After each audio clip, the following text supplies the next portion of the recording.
Um, there we go. We host conversations, we write about educational innovations, we support each other, and hopefully one day we'll do some consulting, but that's kind of down the road. You can read more about us at actionableinnovations.global.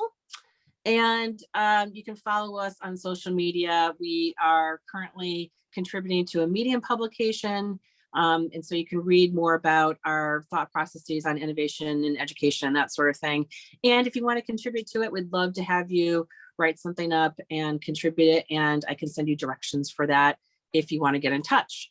My email is Lucy@LucyGray Consulting if you want to get further involved with this, or you can just drop in on Fridays as you see fit.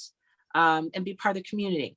So today, we'd like you to make sure that you're muted until it's time to ask a question. We'd like you to introduce yourself in the chat if you feel comfortable. And if you want to put your Twitter handle in there or your LinkedIn profile in there, this is an opportunity to kind of network with some interesting people around the country, maybe around the world. Usually we get a couple people from outside the US. We'd love to learn more about you and have you learn more about us. So use the chat today to kind of dig in and share. You may have noticed my background behind me before I was sharing my screen, and you'll see it again. It looks like a house. Don jumped into the room today and said, "Is that your house, Lucy?" I'm like, "I wish." It's actually my high school where I graduated from in 1984. So that's dating me a little bit.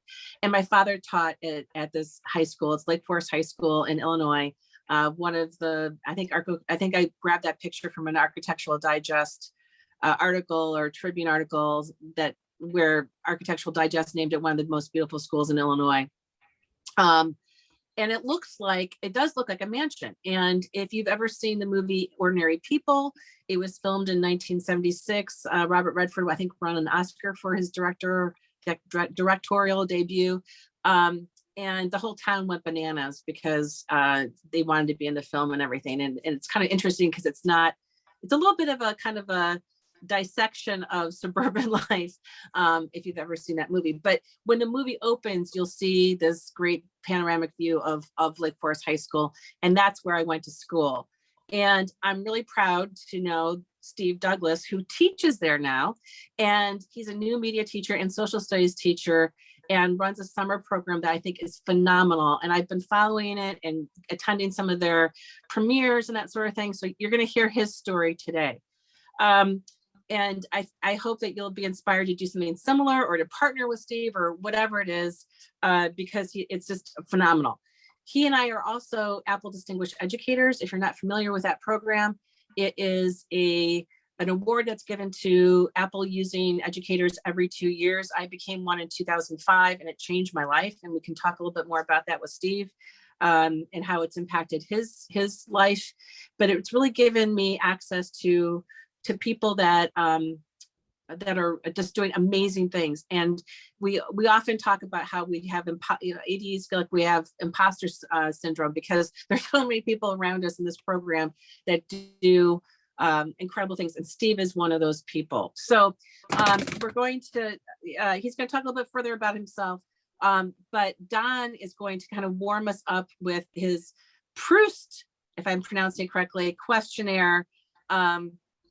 And this is kind of a warm up. And if you want to respond to the questions in the chat too, you're more than welcome to. But these are based on, they're kind of riffed off of Vanity Fair's magazine. At the end of the magazine, the last page is always this questionnaire with a celebrity.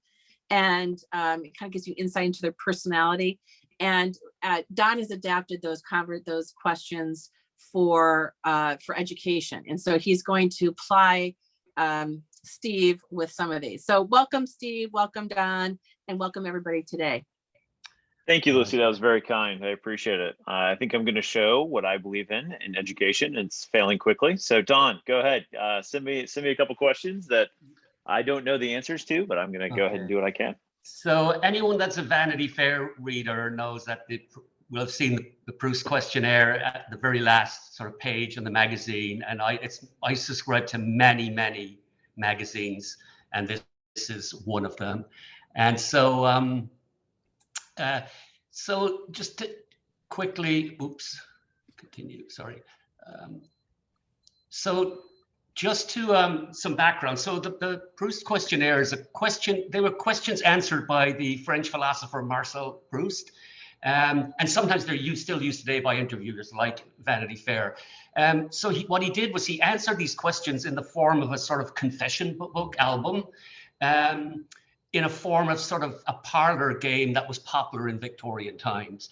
And so I've had so many failed podcasts. I've been trying to produce a decent EDU podcast and had so many failings. So when Lucy and I started Actionable Innovations, I said, we have to figure out a format. I said, this might be it. I adapt the Proust questionnaire to the format and let's see how it goes. But anyway, so that's the sort of history of it. It's become a little bit of an obsession, but let me fire you a few questions, Steve, but it's really good fun. I know people that do this with their students, or you can do it with any audience to really just get them sort of know each other. But so first question is, what educator do you most identify with? Oh, wow. That's a tough one.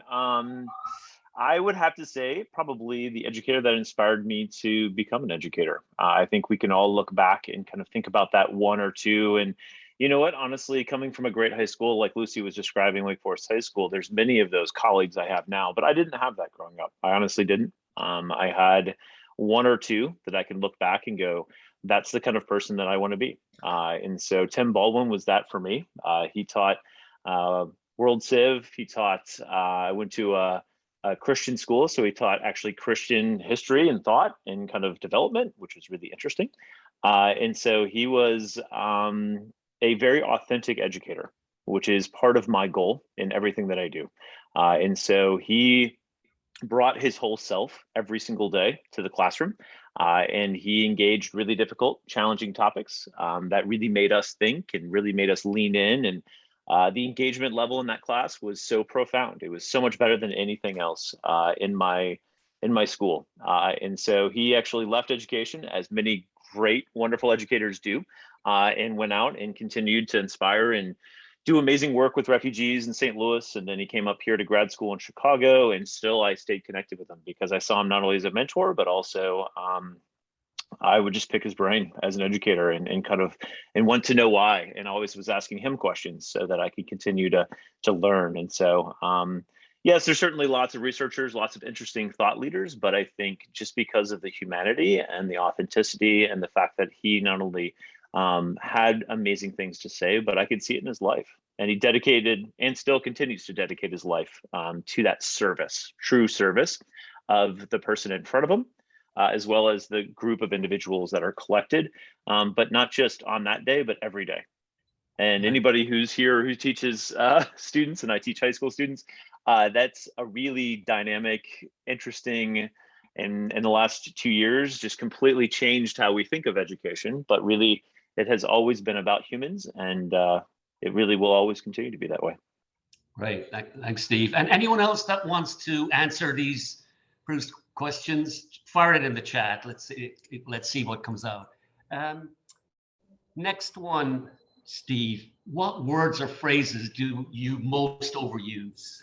Lucy, by the way, Brenda Perkins was exactly the same type of person. So you were spot on about that.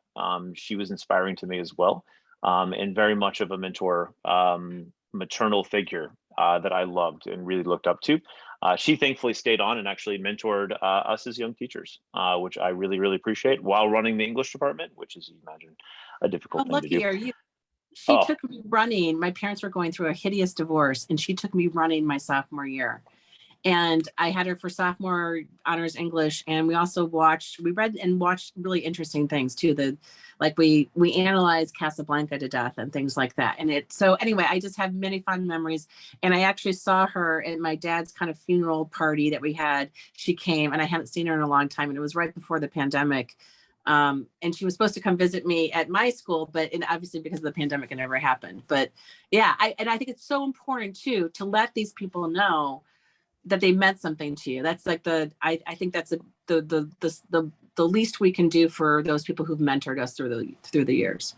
No question. And just a quick text and just a follow up or a handwritten note means the world, right? To us as educators, but also to be able to share that. And if it's not with them, it's their family, right? And they know and they understand what that means. Sorry, I'll get to the questions in or the words in a second. I even had an incredible sub who was named, actually, you might know this name, Garrett Dangermon. He was the Steadicam operator for ER for Shawshank Redemption, as Tim Robbins is coming out of the pipe of Shawshank Redemption, and you have that crane shot first, but then the next one is literally a walking shot that he did the Steadicam with. Incredible guy that I literally said, when I leave, you guys upgrade, right? And so it was that kind of incredible character, and that's one of the blessings of, honestly, the North Shore of Chicago and where I get to be. If you guys came in late, Lucy is in front of the high school, which was actually ranked #1 according to Architectural Digest in Illinois, as far as most beautiful schools, and one of the top 50 in the country. So as far as overused words, wow, there's a lot of those. My students and why I know that is because they eye roll every time I say them, because I am one that is very much big on axioms. I mentioned one already, which is failing quickly. Which stood out to me because back in, about 2011, my cousin, I'm very proud of her. She was and still is, one of the biggest female women entrepreneurs that disrupted Silicon Valley from the very beginning, like literally from Title IX all the way through. And she continues to do amazing, amazing work. And so I went and visited her, and she was so gracious to be able to connect me with a variety of people within the education world, as well as like literally the starters of We Do. And I sat down across from them and kind of just asked them questions about what I want to do personally. And we'll get to that in a bit, which is helping students be able to tell their personal story to their specific audience, and that in a real reflective and genuine way. And so I kind of pitched this idea to a variety of folks, but then just sat back and asked some questions. And so what came up from all of those conversations, which I'm sure all of you are familiar with, is the fact that really to be able to understand entrepreneurship, you have to experience it. And part of that is failing quickly. And they kept saying, you know what, no one's going to give you money to do this until you can prove to them that you've actually failed twice. Like nobody would do it. Why? And you're like, why would you? Right? Like, why are you going to take my money and go fail? You need to do that. You need to iterate, and you need to be able to kind of build those things in.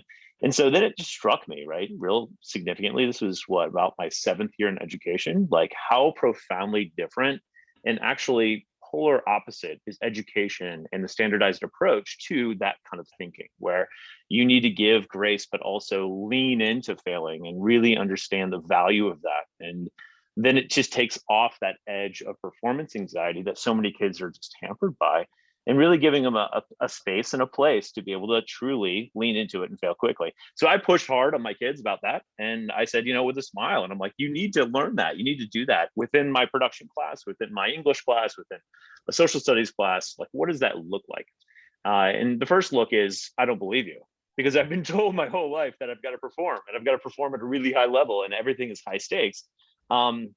So you got to get over that initially, but it's also changes the way that you think about everything you do in teaching, and think about the reps. You think about iteration. Again, overused words that I often come up with because it is so important, and not only just in production, which is what I am so blessed to teach, but it really is in all aspects of the school building, as well as education, as well as every profession. Vince Vaughn came this past summer, and we were talking through it, and that's what he resonated most. He goes, when I taught actors, and he does, like literally going through, Improv Olympic and a bunch of the other kind of improv places in Chicago, he goes, the overwhelming kind of concept is yes and, right? And thinking about what that looks like, you're going to fail. And so it's a matter of like reps, learning from that and that feedback cycle. And so we had just a tremendous time just connecting around those concepts that are so incredibly universal, but also freeing. And going back to my original story, like that's the essence of grace, right? Like, is the fact that you need to give and receive grace, because we're not perfect. We never will be. And giving students a sense of that, but also building a safe community where they can truly lean in and try things and fail, and then fail quickly, I think is a really kind of revolutionary concept in education. But I've also seen how much that's changed and evolved even in the last 10 years as I've kind of embraced it. Right. Okay. Yes. So how about this one, Steve? What talent would you most like to have? Ooh, shoot. Many different talents.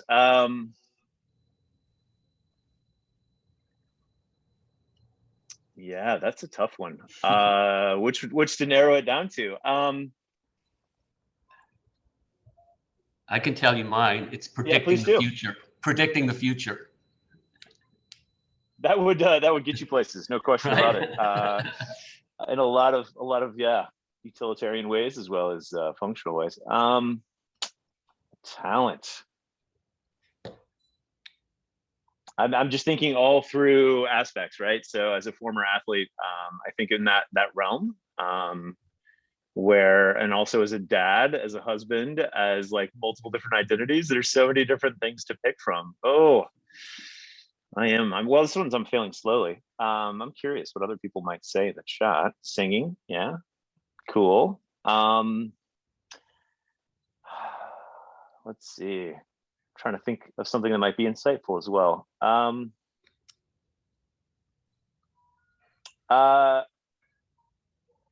I wish I could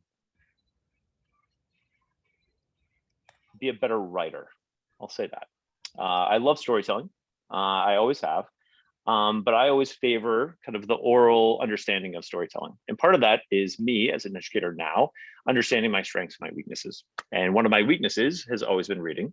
I have not been fully diagnosed in any specific element, but certainly there are elements as I get into more research about dyslexia and an understanding of dyslexia, that there are multiple different modes of that, but then also different challenges in that. So as a struggling reader coming through, as well as writer, and understanding those two, I guess they're interchangeable. So as a reader, I wish I could read more proficiently, but I also enjoy reading in a different way.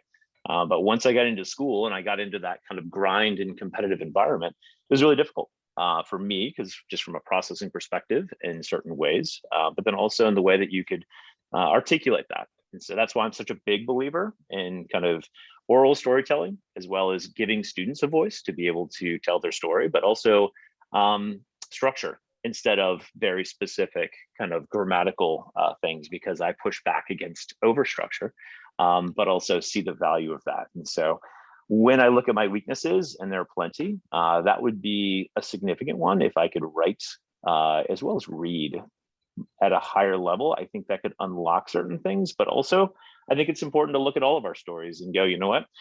Because of that deficiency, that challenge, how much that informed who I am today and how much empathy I have for others. Yeah, I can totally relate to that, being diagnosed mildly dyslexic. But I put that down, that it was a blessing in disguise, because I think that's how I learned my problem solving abilities, was for that very reason. And it benefited me so much, Okay, last one, Steve. Real quick, and others as well, as a teacher, yeah, right? Because that's the yeah. lens that you're very, very thoughtful about, and you really can help those kids, especially thinking about design thinking. It's such a perfect way, right, to get people to think differently and through different lenses, and so you can promote that, which I think is just so valuable once you kind of recognize that. Yeah, definitely. So this is our last one. What is your favorite hero of fiction? Yeah, so I think yeah, there's lots there, right? And again, thinking about movies, thinking about like books, and some of those formative ones, at a very young age. I remember taking a trip with my family out west, and I don't know how this worked actually, but we went from like one place to the next, and we would listen through audiobooks back in the day to Louis L'Amour books. And I'm not sure if you're familiar with what that is, but basically it's like this very mythic Western character. And so what was amazing about this, and Lucy was recognizing it all kind of lived out in front of me. And so again, as I look back at my life and the formative moments, here I was as a 7 or 8 year old, listening to these incredible, well-read, like well-written kind of visual stories coming through a book, and then kind of following along on the page, but then really looking out and seeing it in front of me. And it was just this incredible immersive experience that I was like, wow, not only would it be cool to be Louis L'Amour and like these stories and all these different kind of, villains and challenges and all the rest, but it just kind of became an immersive experience, well before meta and all the things that we know of now, where I was just feeling like I was along with the journey. In each book, each chapter was a page turner. And so I don't know, Lucy, are you familiar with that series? No, but we listen to a lot of books or not books, but audio things, audio serials actually from back in the day in the car. My husband loves Johnny Dollar. I don't know if you've ever heard of Johnny Dollar. No. And they're like from the 1940s, like these half-hour radio mystery things, and they're on XR radio or whatever that's called, XM radio. But you can also get the CDs of them, and he loves them. Like we have dozens of. I love it.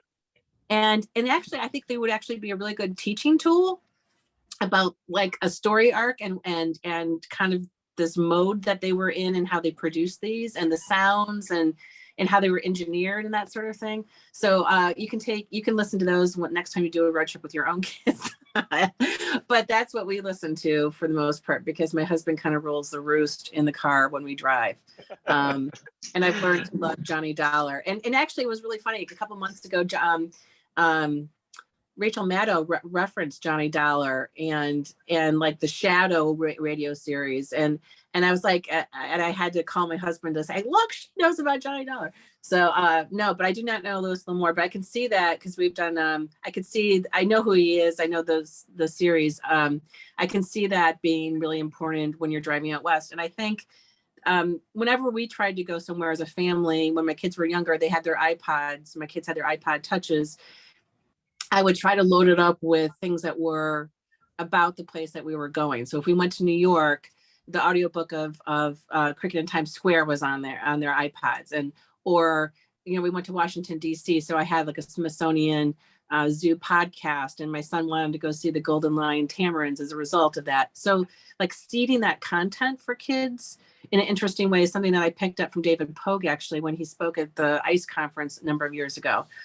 Because he would pick up stuff for his kids for road trips from his local library. And I started thinking about that concept. So it's a little bit more information than you wanted to know. But so Don, I'm going to take over here and start asking. Thanks, Steve. Thank you, Don. That was very cool. That was fantastic. I love it. Yeah, they're good icebreakers. And it's good to hear from the audience too about who they think their hero is and that sort of thing too. So everybody in the audience, please feel to chime in. So Steve, I wanted you to tell your story. So I was really lucky the other night, a bunch of ADs got together for dinner. And so I heard Steve tell this, and I wanted to share it with you too. I'd like you to tell us a little bit about your background, how you got where you are. And then your role at Lake Forest High School, because you're also a social studies teacher in addition to a new media teacher.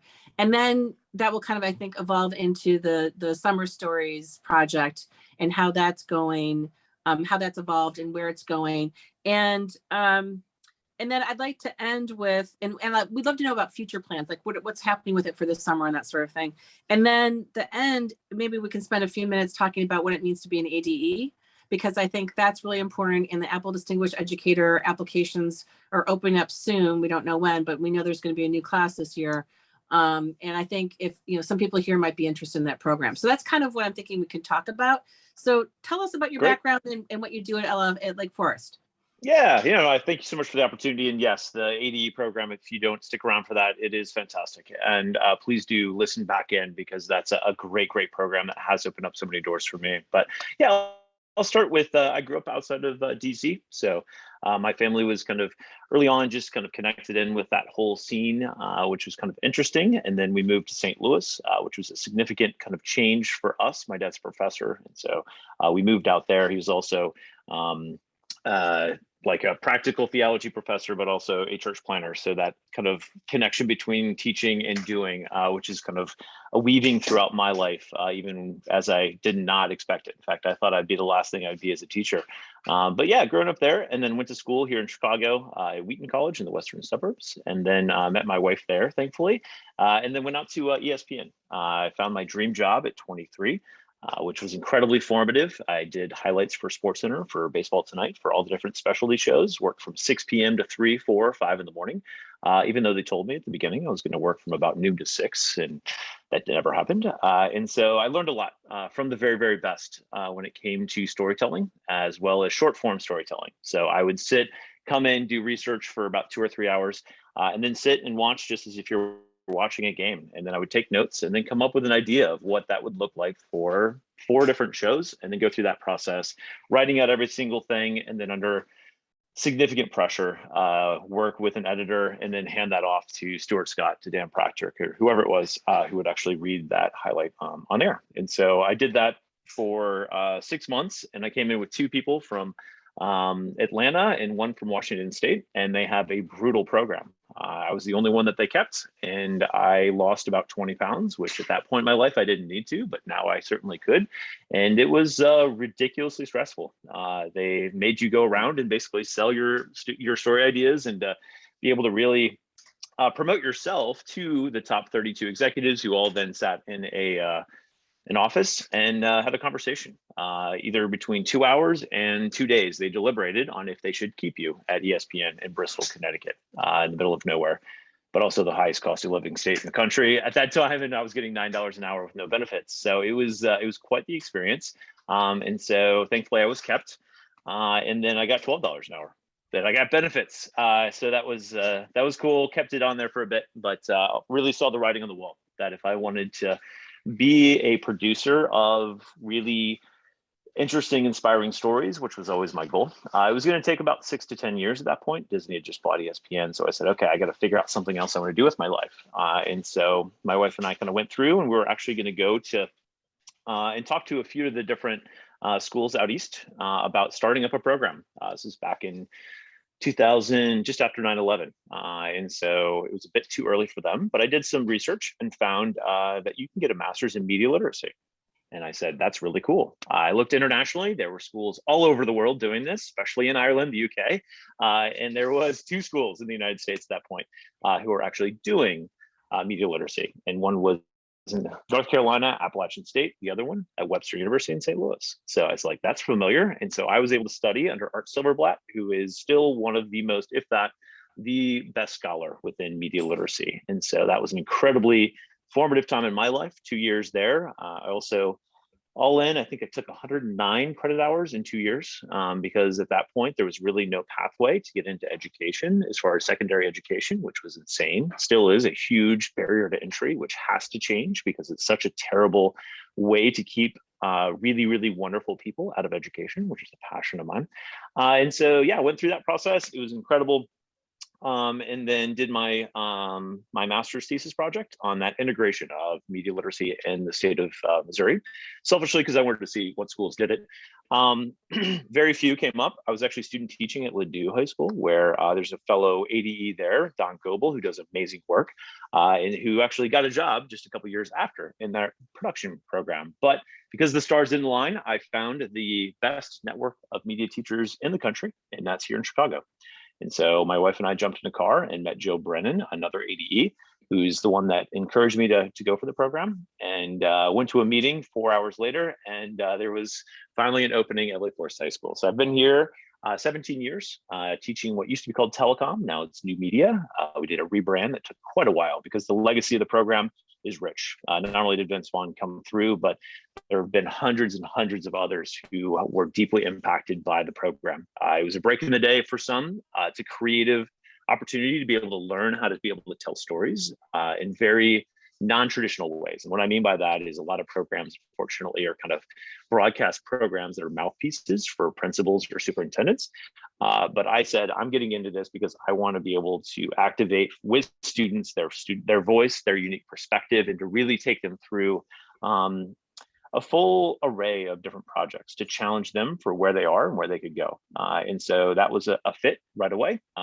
Tremendous autonomy to be able to create and develop my curriculum, where then it's all very relevant, locally based, so that we get requests literally every week for a variety of videos. And then I put that through the lens of what's best for my students. And so that's kind of how I look at my job.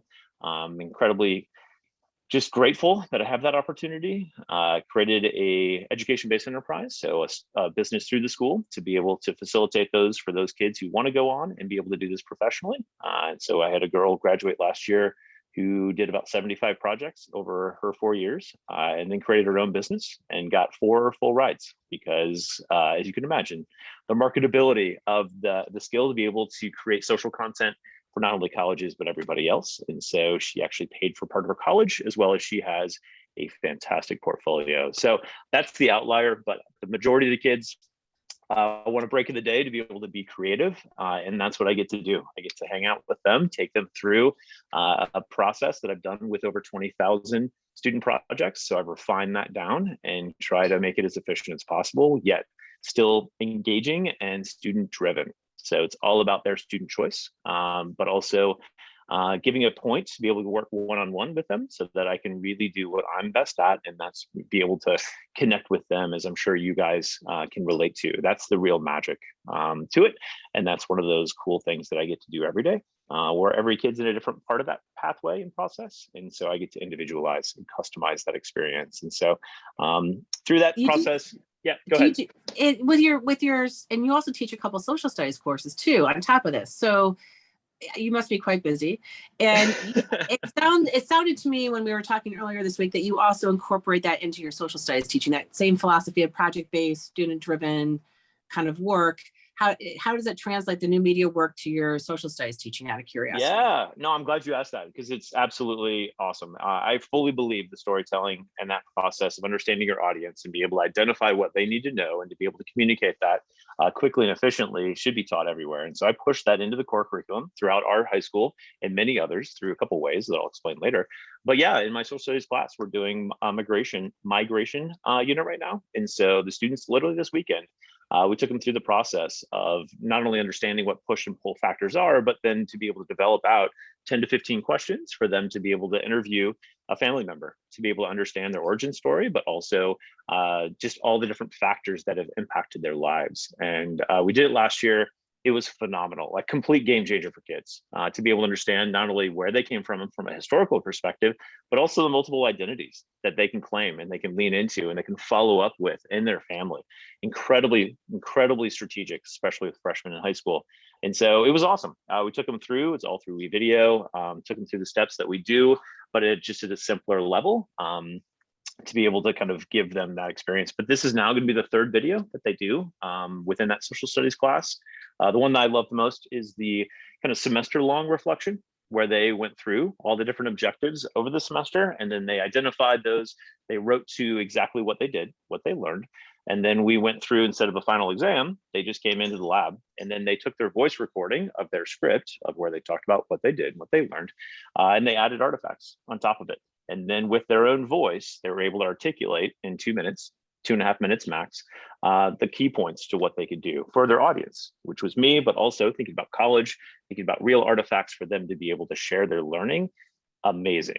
That introverted kid, like, blew me away, right? That they could understand not only the concepts, but they could articulate that was just magic.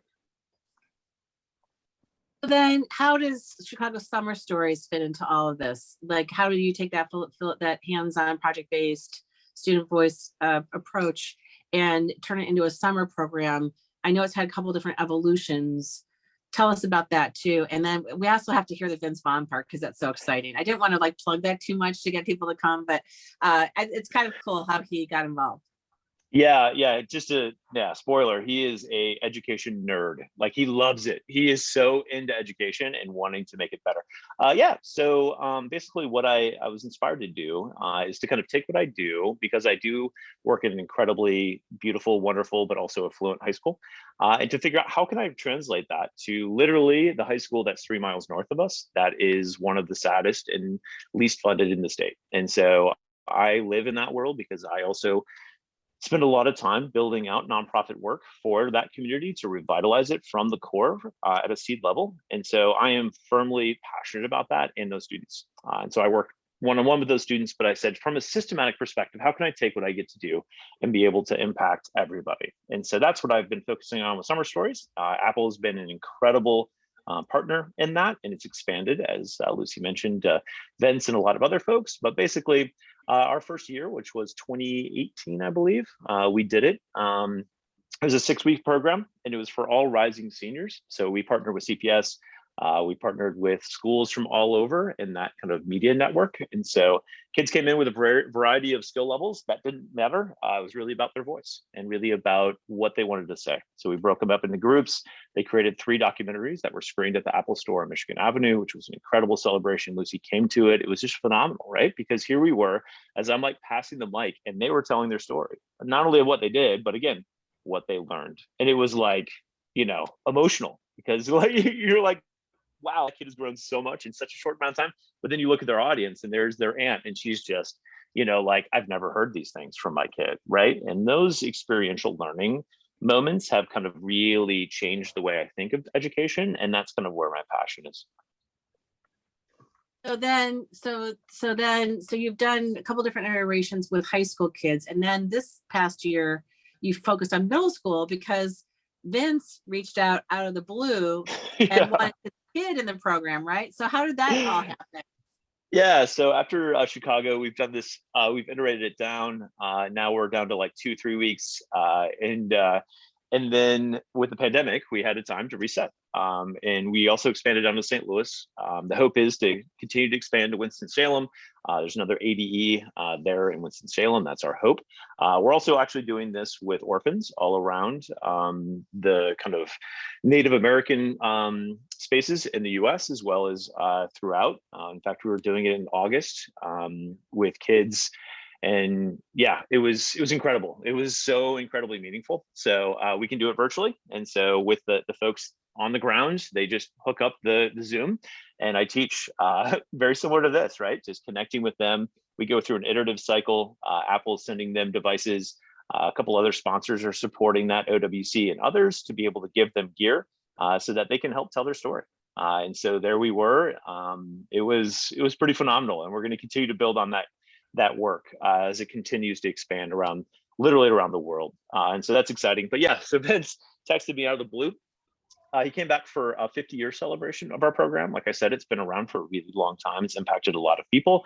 And so he came back, and then he just checked in, just seeing how things were going. And I said, you know what you did, and he gifted us an amazing camera. It's changed kids' lives. It truly has. I have 2 kids going to USC's Cinema Arts, one in film production, which takes about 15-20 kids every year internationally, another in that program, but in a different side of studying, as well as NYU, Chapman, and the rest. And I said, your gift of that tool kind of enabled them to be able to participate in the All-American High School Film Festival in New York, where Don is, which is like the top international student film festival in the world, and we won it. And it was just because they went through these reps, and they went through that together. We had a set of 25 kids, and it worked incredibly well because of all the dynamics of the community, truly. I'm a big believer, and I've iterated also the idea of having TAs in my class that are not only taking my class, but also serving.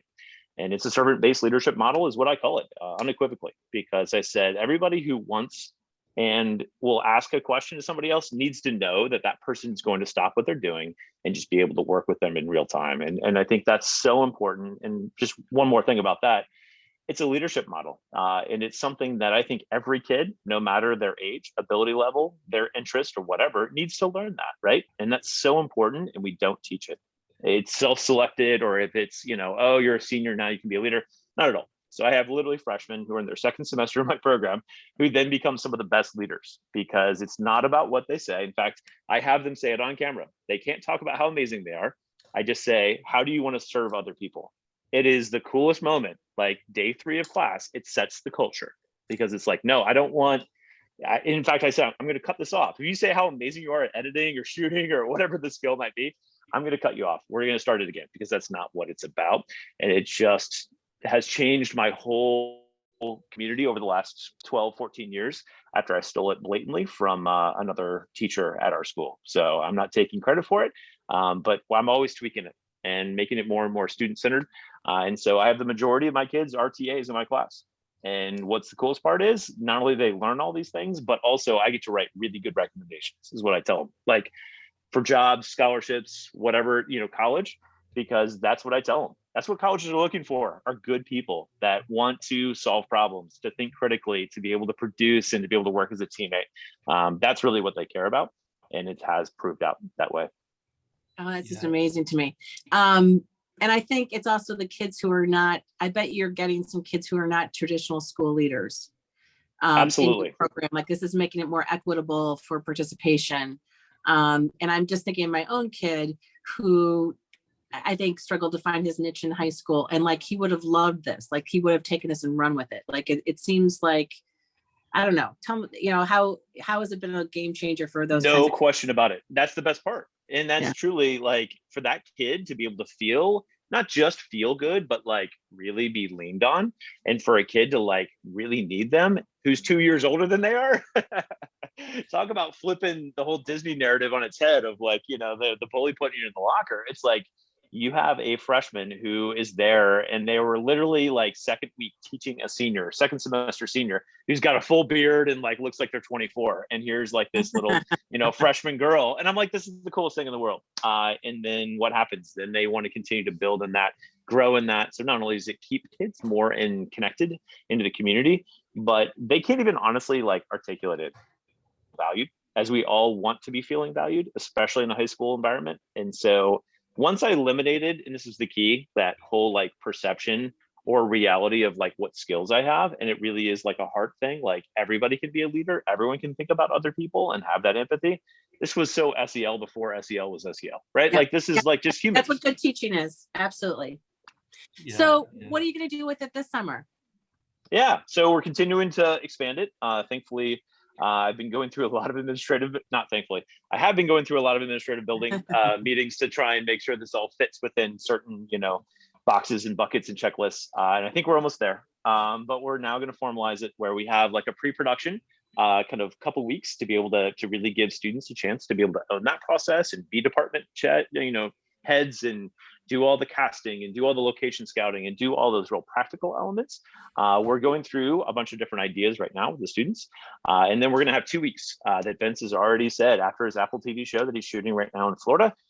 He said, you know what, I'm coming back. And so we're going to do the middle school group in the morning when the high school kids are sleeping. And then in the afternoon and into the evening, we're going to do a full out 23-minute pilot up to a 30-minute kind of short film. Wow.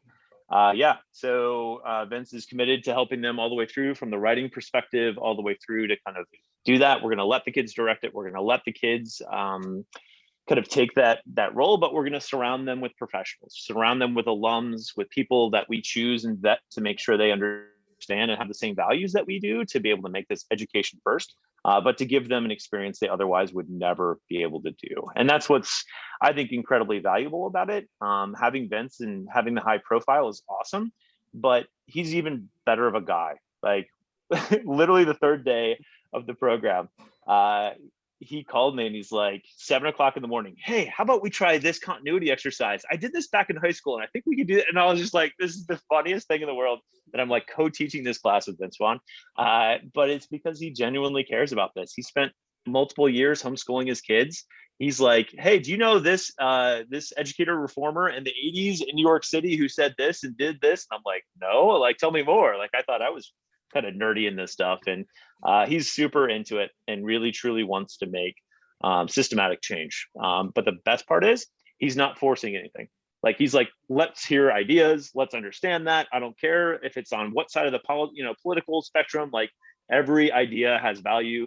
Let's sort this through. Let's model this. And it's like pretty phenomenal. So I came to the premiere of that rendition of Chicago Summer Stories, and you showed some great films. Where can we see them if we want to see them? Are they on you? Is there a YouTube channel or something like that? Yeah, so there is. If you just Google Chicago Summer Stories, you're going to find a lot of content around it. You'll find our website there, and we've got some stuff up there. I probably still need to update that. That's another thing I need to do. But you can find it there. Also on Instagram, Chicago Summer Stories, and lots of different places. But yeah, if you Google it, you will most likely find it.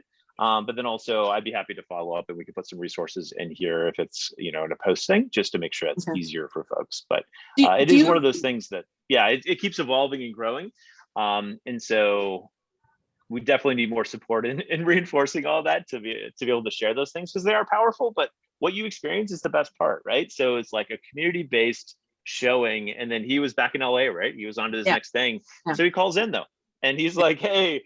Talking to kids like individually, like, that was amazing that you did this, this, and this, and the kids are like, yeah, oh my gosh. Like, but cool. the other thing that we haven't talked about too, and we don't have that much time left, so if people have to go, feel free to go, but we'll keep talking. If Steve, do you have a hard stop?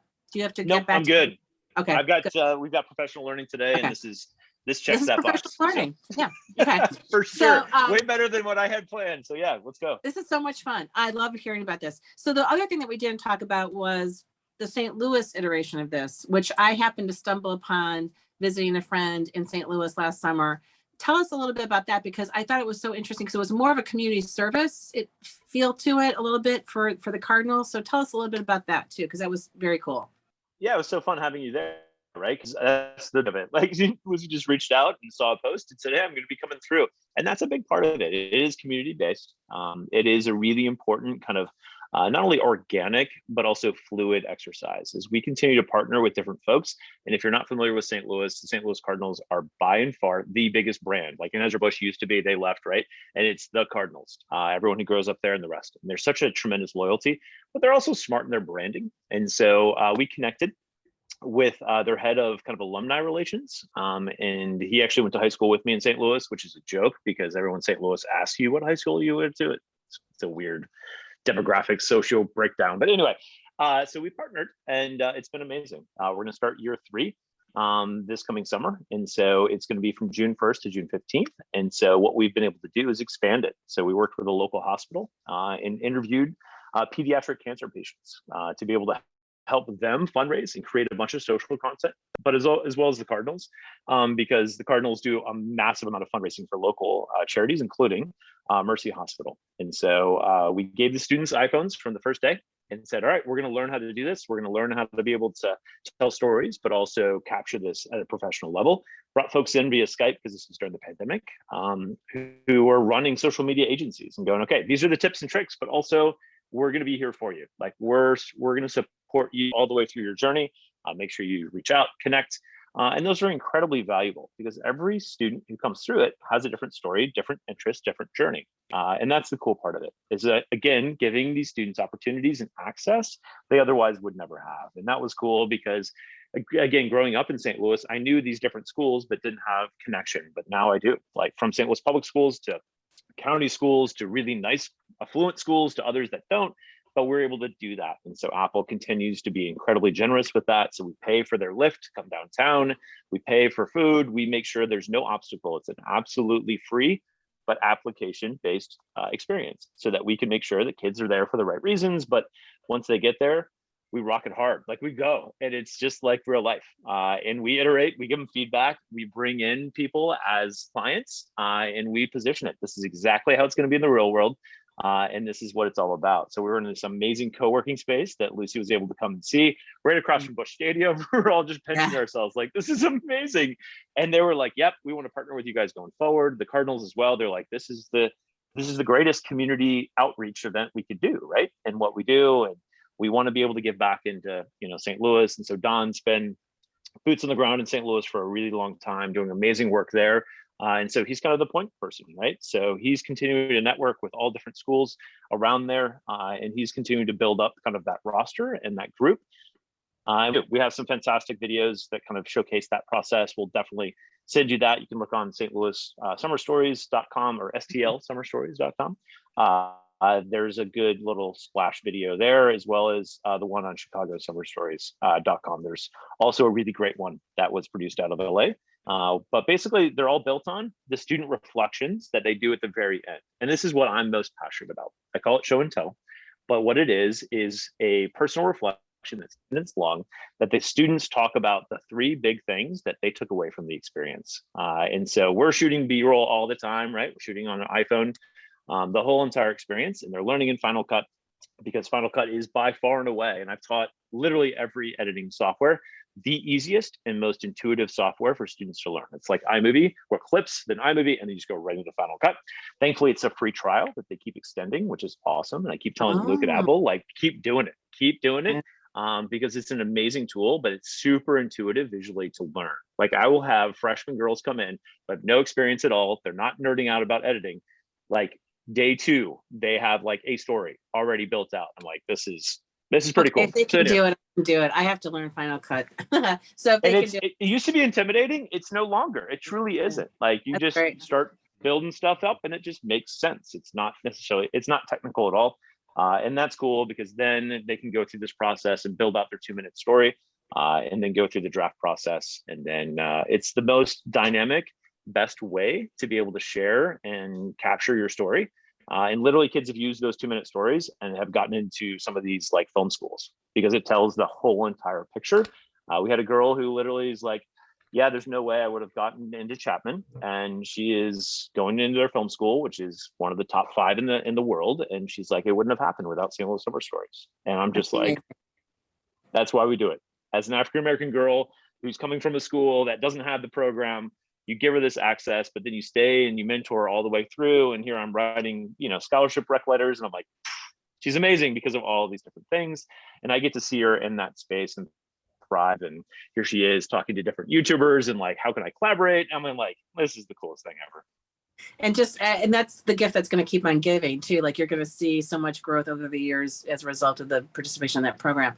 I think that the takeaway I have from this too is those unique community ties. I think the lesson for educators to think about is who can I partner with to do some sort of unique project. Well, it doesn't have to necessarily have to be on the scale with like the Cardinals, but I think that kind of partnership, looking for those natural opportunities is really important. Like when Don did Tools at School, they partnered with a design firm, to do the original project. And then when they did it as a nonprofit, they partnered with schools and Staples. Like finding those logical partners, I think is half the battle. So, having your eyes open for it.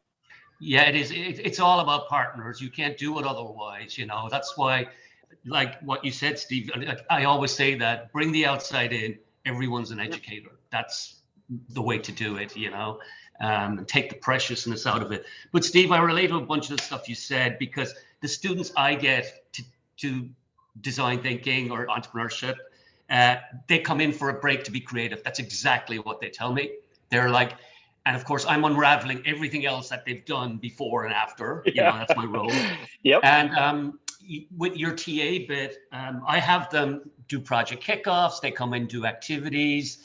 And so I had this idea, which is really funny, about who else do I bring in? And so because I'm prototyping this new class, I thought it would be a good idea to invite faculty. And I thought, well, let me run it by the students first. And I said, so, this is a prototype class. You're going to be giving me feedback and we're going to learn together. So I was thinking of inviting faculty, and they said, what? We don't want them in here. It was so funny. It was so funny. And they said, well, you know what? This is what we'll do. You're allowed to invite them in like once every couple of weeks, but we don't want them in here. I thought it was a brilliant idea, that they'd learn.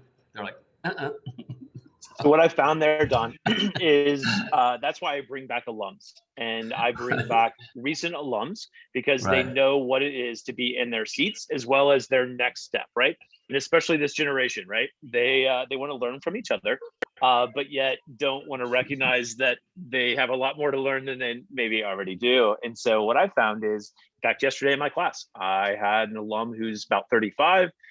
He's one of the top live production directors in the world, like literally Miley Cyrus and Macklemore, Chainsmokers and Super Bowl in LA. And he came in just over Zoom, and to be able to connect with them and to be able to translate what we're doing with our talent show going forward, it was so much more meaningful and so much more dynamic than I could. And even with my different classes, he would come in for 15 minutes here, or maybe 20 minutes there, because it was throughout his workday to be able to do it. But then he told the story, you know what? There was a kid who was in your class who I hired, and now let me show this one video. That's their shot. And literally the kid was in my class 4 years before. So then you start building in that networking into a very natural flow, and then they're like, okay, this is real, right? And you have those connections, you have those people who are doing inspiring things, right? But the younger ones, the better, because you can kind of keep them, and they're like, they can identify, and they're a bit less intimidated and a little bit more in tune with those folks. Yeah, no, they love the alum piece, because then it's, oh my God, that's what they're now doing at Google. Oh my, you know what I mean? That is powerful. And I bring them in. Yeah, it's like I just line them up, but it's huge. I can tell they're like, wow, because these alum have been through what they've been through, and so they can instantly then connect with it. It is powerful. Yeah. It's one of the great Totally. things, honestly, about the pandemic is you have Zoom, and that's just a normal behavior, right? Yeah, If right. pre that, it was like, Totally. oh, I don't know with Skype if I'm going to be able to, you're like navigate that. Will it translate? You're like, yeah, no, it does. So, I mean, literally, he was Yeah. on his way to work, right? And it's like we've been so desensitized to the visuals that it's just like it's a conversation, and it's even that much more authentic, which then again puts the pressure off. So then the kids will raise their hand, they'll ask questions, they'll engage them even more than when I brought in literally the day before the co-founder of Sundance, and she's telling her story, and they're like, they don't want to say anything, right? Like they're just so intimidated. So it actually works better in some ways for the kids to kind of take their next step and kind of activate their thinking and feel a little bit more comfortable engaging in the learning. Yeah, the other thing I do with them is that I ask them to, like, tell me who you want me to get. Who do you want me to put in front of you? I'll lean on my network to do that. I ask every single favor, and the joke about my network is because I teach a class at Teachers College, Columbia, in design thinking, and it's always like there's always other people with me, teaching. So it could be up to 6 other people for different points of views. So he teaches with Rashawn. Yeah, I co-teach with Rashawn. By the way, who's an ADE? If you haven't met him, Steve. Yeah, but so on Tuesday night, we went to Steelcase, which is a big furniture showroom in Columbus Circle. And I had 2 other guest professors in, and it was an observation exercise where they go around and they look at all this different education furniture, and then they come up with a classroom design. I love it. I'm sorry, that's okay. They come up with a classroom design, but anyway, the point being is that our friend Andrew Gardner says Don teaches a class at Teachers College Columbia that he doesn't teach because it's everything. So you're like, that's right. I'm the facilitator, right? And that's the beauty of it. Exactly. Because you're truly like living out what you're talking about. I love it. Can we, one last thing before we let people go, can we talk a little bit about the ADE program, wrap up with that, and like what has been your experience? My experience has been, as I mentioned earlier, it's been a game changer. It instantly built my network, but it was also, I think Apple presented a lot of people and ideas to me that I hadn't been familiar with, kind of like what you're talking about right now. So my first year, we went to the main campus. It was in San Jose, the Summer Institute that we were invited to. And we got to meet Johnny Ive. And I had no idea back then right? who he no was. Big deal. Like, and he talked about his design team being, they could all fit in an elevator. And he couldn't tell us exactly how many because it was, privileged information. And he had never lost anybody in his design team. And he had just had twins. And here I am clueless, really. And so that kind of experience too, like maybe your students won't necessarily know who these people are, but they'll put 2 and 2 together eventually. So ideas like that, or when Apple, I don't know if you were an ADE when they did one in San Diego, I think it was a global institute, and they brought in E.O.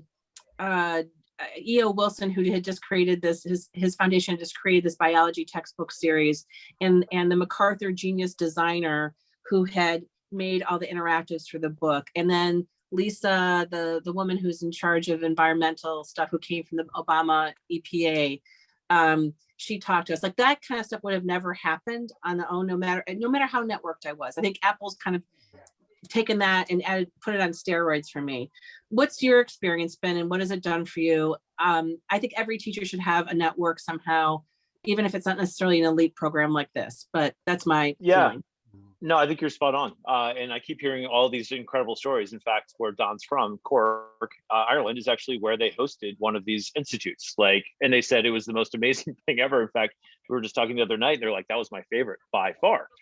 So yes, there's these experiences that are incredible. They're basically 1 week long, where they bring everybody to one spot. And it is truly, like you said, imposter syndrome. It's like the who's who, but the beauty is, you have no idea really who they are. And then they get upstate. You're like, wait, I was talking to that person at the bar, or you know what I mean? And so you have incredible access to be able just to connect with people. And they're very intentional in that, to be able to bring people together, to break down walls. So it's a very comfortable kind of relationship building, is what I'd call it, more than networking, where you're truly just talking through ideas, and then you recognize who that person was. And then you stick with them as you go forward. I'm not a huge Twitter person, sorry. And because a lot of times people just project, they just push, and it's just like, that's a struggle sometimes. And so this is a complete opposite. It's truly a collection of incredible, innovative educators from all over the world. And that's another big important part of this. It's not just US based folks. It's truly people from all over the world.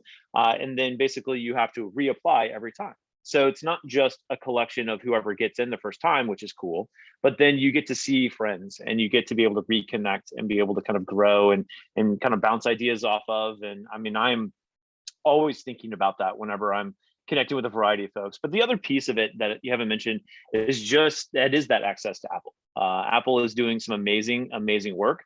And you'll just get a random email. They're like, hey, would you mind helping us out with this specific element of this thing? Don't talk about it. You can't say anything about it, but like you're truly, and maybe I shouldn't say it, but like influencing significant elements of Apple's outward facing elements. And so, at one point I was meeting with a team at Apple about their curriculum around a specific event that they were trying to create and do. And it's like, they'll bring in ADEs to be able to actually inform that, which I think is just brilliant on their end. But it's also the Don Gobles of the world who are now lifelong partners and doing, St. Louis summer stories, and like Tracy, who's down in Atlanta, who hopefully we're going to pull this together in Winston-Salem. Like incredibly dynamic people that are passionate about what they are or what they do, but also wide enough to see how that works within education. And they're not just solo artists, they're truly engaging in what you guys are doing and developing here. And that's really about thought development, ideas, and inspiration. And creativity. I think that the other thing that the theme that's come out, particularly in the last few years, that they're really supportive of creativity, because that's kind of the missing secret sauce in a lot of the other ed tech initiatives that you see around. Is that, and as Apple people will say, education's in our DNA. They really started, it's strong with education right on the get-go. And so I think that's also important to remember. Like I think that it's not, they provide the tools and the elegance of those tools, but it's about what you do. It's the creativity. It's the human element that makes whatever you do with those tools come alive. And so thinking about that and how essential creativity is to innovation is something that I think that we need to be reminded of as educators all the time. I mean, not you, but maybe other people. No, I think you're right on, right? And that can become a buzzword for folks who it's not part of their ethos, not part of their DNA. And to your point, it always has been. And some points, it takes a little bit of a backseat, but then it comes right back out. And it is part of who Apple is. And that's what I love about it, because authentically, that's their driving force. And they truly, and you meet some of the folks at Apple and you're like, wow, these folks are incredible. Yet they're part of now a $3 trillion company. Like it's, you know what I mean? It's like such a big place, but then yet they still maintain, again, the values. And that's what I think is so dynamic and so cool about it. Yeah. If anybody is still here, I see that we have Charla and Tracy and Don. I don't know how. Holy cow. Thank you for sticking around. If anybody has any more questions or comments or anything, just grab your mic. Anybody else want to say something? Charla, you want to say hello? All right. People have dropped off a little bit, but I just got a text from someone who really appreciated this. So awesome. Yeah. Thank you guys for having me. I really appreciate it. This is really, really cool. And I'm definitely going to stay connected and checking out the rest of the folks you guys have. This is awesome. And I appreciate both of your efforts as well as everybody else's time. It's really cool.